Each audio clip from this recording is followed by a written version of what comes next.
Welcome back. Today we are going to talk long-term storage of sugar. I've done one in the past for pasta, long-term storage of pasta. And sugar is another one that you want to have on hand. So, let's talk about it. How do we store it long-term? How good is it staying the way it is? First off, this is just a paper bag. And the other ones are just paper bags.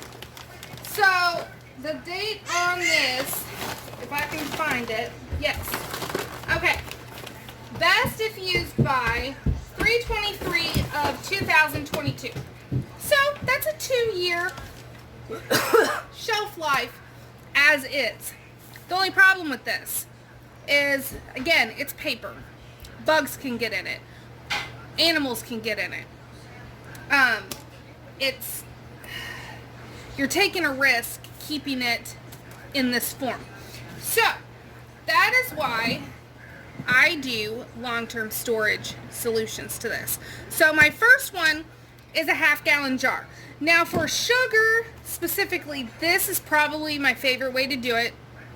I just fill the jar and then vacuum seal it shut, and it's good to go, and I keep it in a cool, dark pantry. Another way you can do it is Mylar Bags. And I specifically wanted to talk about Mylar Bags because when people think Mylar Bags, they think oxygen absorber. This is not the case with sugar. If you put an oxygen absorber in with your sugar and seal this bag, you will have a brick that tastes funny. And no one wants to eat a brick, and no one wants to eat a funny tasting brick. So my thing is just don't do it. But you can still seal them in a Mylar bag. It just won't be airtight. Well, it'll still have oxygen trapped in the bag. Whereas doing it this way, I can vacuum seal the jar, get all the air out, and it still be okay. Where putting an actual oxygen absorber into this is not okay. But both ways are good. Both ways will extend the life of your sugar well beyond the expiration date that originally comes. Plus, with glass, no animal can get in it, no bug can get in it. And then with the Mylar bag, no light can get in it, but these stay in a cool, dark place. Animals can still, get into a Mylar bag because it is just a bag. But they are, if you get the at least 5 mil, they're light proof, which means you can't, if you open it up, you can't see sunlight through the bag, which is what you want.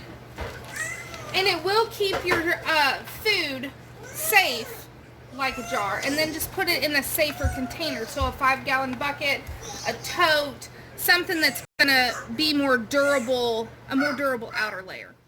Now, this couldn't be any more simple. These are clean, sanitized jars. And you could do these in quarts, you could even do them in pints. I find that that's really not gonna work well with me, specifically. I like the half gallons. And then my Mylar bags are 1 gallon. So I have about 80 pounds of sugar that I need to put up.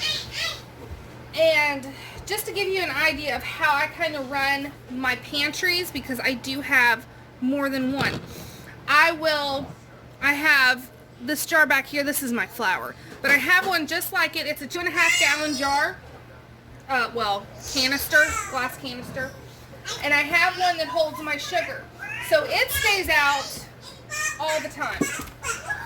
When it starts getting low, about halfway, I get my half-gallon jars and I fill it up.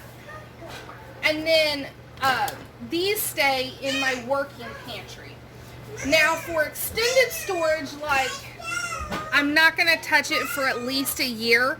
That's really how I gauge whether it needs to go into a glass container versus a Mylar bag. Am I going to use it within the year?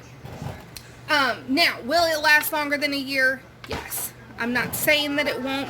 I'm just saying this is how I gauge whether I want to put the effort into using a Mylar bag, especially if you're using an oxygen absorber, because I get a lot of questions on, especially with the pasta, does it need an oxygen absorber?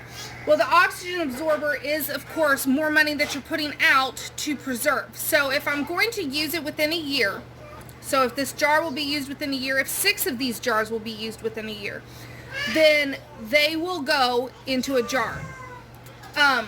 For 80 pounds of sugar, I don't think I'll use that in a year, so I am going to do some in Mylar bags. That would be the same with pasta. I wouldn't go through 10 gallons. I see. I wouldn't go through 10 gallons of spaghetti noodles, for instance. So I would put my excess in Mylar bags to extend their shelf life even further and put an oxygen absorber in. If it's under a year, no oxygen absorber, and like I just told you, when it comes to sugar, you don't want an oxygen absorber in there anyway. So also, on the subject of sugar, brown sugar. Brown sugar does not store well long term. If you're wanting to store brown sugar in your extended pantry, my advice to you would be store sugar and then store molasses. Molasses keeps for a very long time. So just buy molasses in bulk if you're wanting a lot of brown sugar, and then store sugar. And then whenever you're needing a batch, like I have a jar, a half-gallon jar that I'll fill up with brown sugar. I'll make it and then fill it up. So whenever it starts getting low, I make a new batch. And as long as I have molasses and sugar in my pantry, I will also have brown sugar.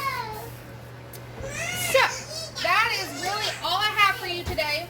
I just wanted to hop on to share with you guys what I was doing and kind of some information on it, since sugar is a little different than some other types of food storage when it comes to Mylar bags and using oxygen absorbers versus not.